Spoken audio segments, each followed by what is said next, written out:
Praise the lord. మన ప్రభువును ప్రియరక్షకుడైన యేసుక్రీస్తు నామములో మీ అందరికీ శుభాభివందనాలు తెలియజేస్తూ ఉన్నాను. ఈ దినము దేవుని వాక్య ధ్యాన నిమిత్తమై కీర్తన గ్రంథము 4వ కీర్తన 1వ వచనాన్ని ధ్యానించుకుందాం. నా నీతికి ఆధారముగు దేవా, నేను నీకు మొరపెట్టినప్పుడు నాకు ఉత్తరమిమ్ము. నాకు ఇరుకులో విశాలత కలుగజేసిన వాడువు నీవే అనే విషయాన్ని లేఖన భాగంలో మనం గమనిస్తూ ఉన్నాం ప్రియులరా. అయితే అనేక వచనాలు అందులో ఉన్నప్పటికీ అందులో ప్రాముఖ్యంగా ఒక వచనం ద్వారా ఈ దినము మాట్లాడాలని పరిశుద్ధాత్మ ద్వారా నేను ప్రేరేపింపబడి ఉన్నాను. అదేంటంటే, నాకు ఇరుకులో విశాలత కలుగజేసిన వాడవు నీవే. చాలా సందర్భాల్లో మన జీవితాల్లో, మన యొక్క జీవిత ప్రారంభంలో, అంటే వ్యక్తిగతంగా కానివ్వండి, ఆధ్యాత్మికంగా కానివ్వండి, మనం కొంచెం ఇరుకులో నుంచి మనం ప్రారంభం అవుతూ ఉంటాం. లేదా మన యొక్క సరిహద్దులు కానీ, మన యొక్క ఆశీర్వాదాలన్నీ కూడా ఇరుకులో ఉన్నట్లుగా లేదా తక్కువలో ఉన్నట్లుగా మనం గమనిస్తూ ఉంటాం ప్రియులరా. ఎందుకంటే మన దేవుడు మనకు ఇరుకులో విశాలతను కలుగజేసేవాడుగా ఉన్నాడు. ఎబ్బేజు అనే వ్యక్తిని మనం పరిశుద్ధ గ్రంథంలో మనం గమనిస్తూ ఉన్నాం. ఎబ్బేజు కూడా దేవునికి ఒక ప్రార్థన చేశాడు. ఎబ్బేజు అనే మాటకు అర్థం ఏంటి అంటే వేదన. ఎబ్బేజు జీవితంలో ఉన్న వేదన ఏంటి అని అంటే, తన యొక్క జీవితంలో ఆశీర్వాదం లేదు, తన సరిహద్దులు విశాలపరచబడడం లేదు, ఇరుకులోనే ఉన్నాడు. అనేక సంవత్సరాలు ఇరుకులోనే తన జీవితంలో ఉండినప్పుడు దేవునికి మొరపెడుతూ ఉన్నాడు. ఏమనంటే, నా సరిహద్దును విశాలపరిచి నీ చెయ్యి నాకు తోడుగా ఉండ దయచేయి అని ఎబ్బేజు ప్రార్థించినట్లుగా గమనిస్తూ ఉన్నాం ప్రియులరా. ఎబ్బేజు కూడా ఇరుకులోనే ఉన్నాడు. ఎబ్బేజు కూడా ఆ యొక్క సంకుచిత భావంతో, లేదంటే తన యొక్క సరిహద్దులు విశాలపరచబడలేని, అంటే ఆశీర్వాదం లేని స్థితిలో ఉన్నప్పుడు ఎబ్బేజు దేవునికి మొరపెట్టినప్పుడు వేదనకరంగా ఉండాల్సిన ఎబ్బేజు ఆశీర్వాదంగా మార్చబడి ఉన్నాడు.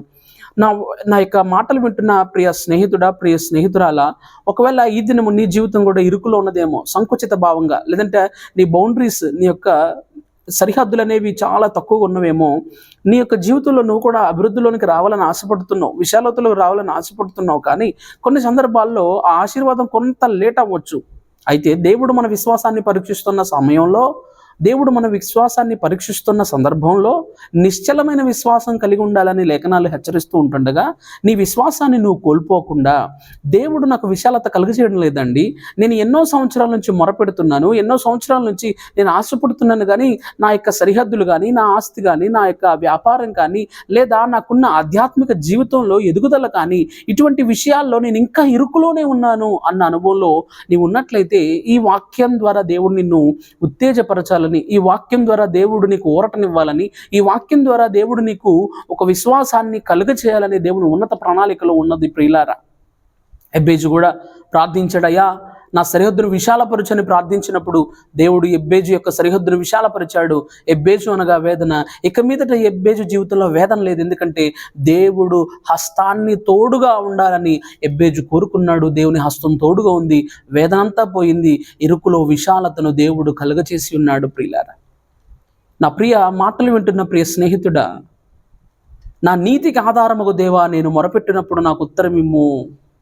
నాకు ఇరుకులో విశాలత కలుగజేసిన వాడువు నీవే, నా ప్రార్థన అంగీకరించు అంటున్నాడు. ప్రియదేవుని బిడ్డ, మన దేవుడు మనం పెట్టే మొరలను ఆలకింపలేని వాడు కాదు, చెవులుండి వినలేని వాడు కాదు. ఆయన విననేరకుండానట్లు ఆయన చెవులు మందం కాలేదు.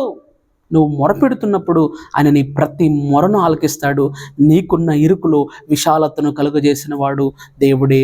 ఆయన కలుగజేసేది, మన యొక్క విశాలత కలుగజేసేది దేవుడే.